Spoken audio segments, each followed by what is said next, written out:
नमस्कार, जय हिंद। उम्मीद करता हूँ सब कुछ स्वस्थ होंगे, मस्त होंगे, अच्छे होंगे। अगर आप हमारे चैनल पर नए हैं तो चैनल को सब्सक्राइब कर लीजिएगा। आज हम बात करेंगे मराठों की सैन्य व्यवस्था की। आखिर मराठों की सैन्य व्यवस्था कैसे थी, आप लोग अपने स्क्रीन पर देख रहे हैं। आप लोग इसे नोट भी कर सकते हैं क्योंकि एग्जाम के दृष्टिकोण से काफ़ी ज़्यादा इंपॉर्टेंट है। तो देखा जाए भारतवर्ष में जो मराठा साम्राज्य है, मराठा साम्राज्य का इतिहास काफ़ी ज़्यादा इम्पॉर्टेंट है।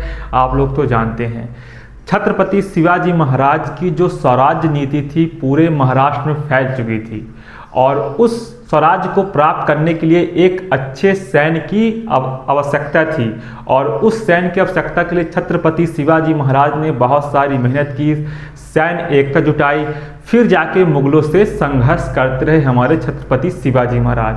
तो छत्रपति शिवाजी महाराज की जो सैन्य व्यवस्था कैसी थी तो आप लोग देख सकते हैं। जो छत्रपति शिवाजी महाराज की जो मराठों की सैन्य व्यवस्था थी, मराठों की सैन्य व्यवस्था देखकर जो दुश्मन खेमा था हमेशा अचंभित रह जाता था। क्यों ना हो छत्रपति शिवाजी महाराज जैसे एक बड़ा नाम, और उसके अंदर छत्रपति शिवाजी महाराज का जो मोटिवेट होता था, छत्रपति शिवाजी महाराज के एक आवाज से उनकी सेना पूरी तरह तैयार हो जाती थी। तो वो छत्रपति शिवाजी महाराज के अंदर वो जज्बा था तो और वो जज्बा उनके सेना में दिखता था और उनकी सेना छत्रपति शिवाजी महाराज के लिए मर मिटने की तैयार होती थी। तो ऐसी थी छत्रपति शिवाजी महाराज की सेना। और अब हम बात कर लेते हैं मराठों की सैन्य व्यवस्था।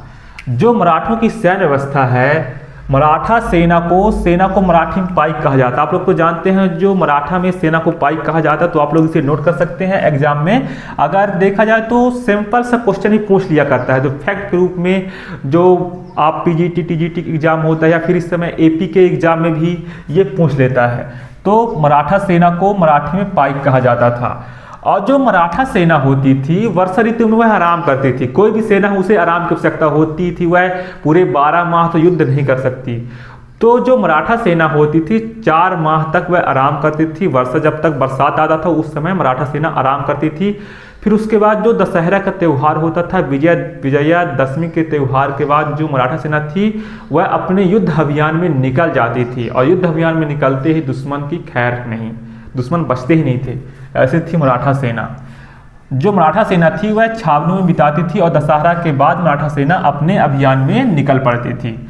और शिवाजी महाराज की सेना में 2 प्रकार की सेना थी, एक घुड़सवार सेना और एक पैदल सेना। जो घुड़सवार सेना थी, घुड़सवार सेना और पैदल सेना, आप लोग इसे नोट कर लीजिएगा। घुड़सवार सेना 2 प्रकार की होती थी। जो घुड़सवार सेना थी वह 2 प्रकार की होती थी। पहला बरगीर या पागा। बरगीर या पागा, इन्हें घुड़सवार सेना का पहला कहा जाता है। जो बरगीर होता था, जिन्हें राज्य की ओर से घोड़े और अस्त्र दिए जाते थे, उन्हें घोड़े और अस्त्र प्रोवाइड देता था। फिर इसके बाद जो यह शाही सेना और नियमित सेना थी, यह जो मराठों की शाही सेना और नियमित सेना होती थी।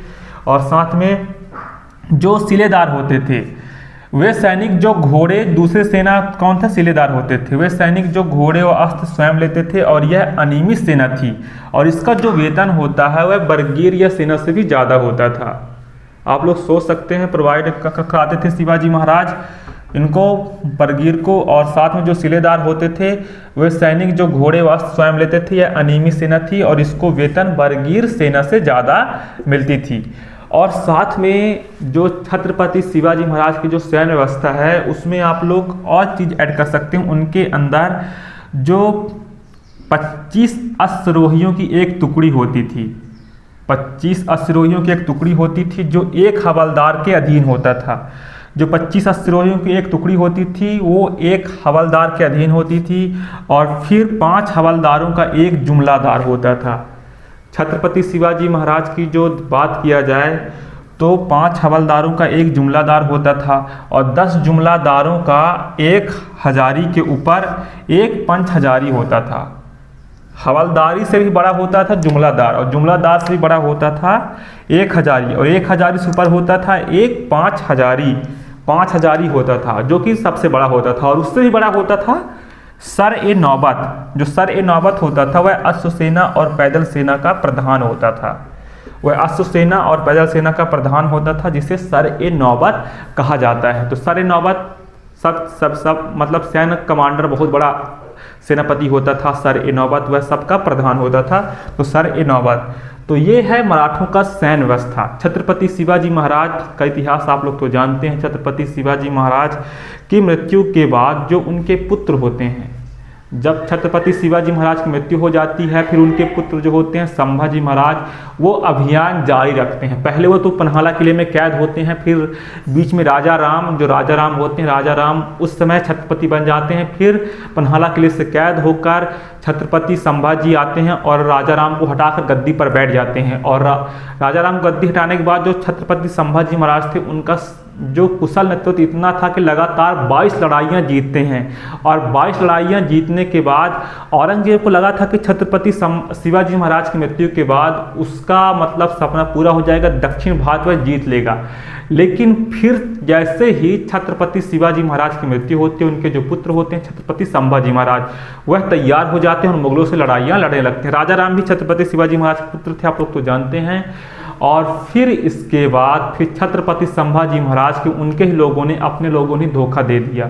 तो छत्रपति संभाजी महाराज को संगमेश्वर नामक स्थान पर मुगल कैद कर लेते हैं और उनके जो परम मित्र थे कवि कलश जी को यातनाएं दे के मौत दे दिया जाता है। औरंगजेब उसके सामने बहुत सारा ऑफर देता है कि आप इस्लाम स्वीकार कर लीजिए, लेकिन छत्रपति संभाजी महाराज सारी चीज़ें औरंगजेब को ठुकरा देते हैं। उनको सिर्फ एक उद्देश्य था, स्वराज्य। फिर उसके बाद राजा राम शासन काल संभालते हैं। फिर उसके बाद साहू जी महाराज 1760 से लेकर 1749 तक मराठा राज्य में शासन करते हैं। फिर उसके बाद आप उसको जानते हैं, पेशवाओं का शासन काल आ जाता है। तो ऐसा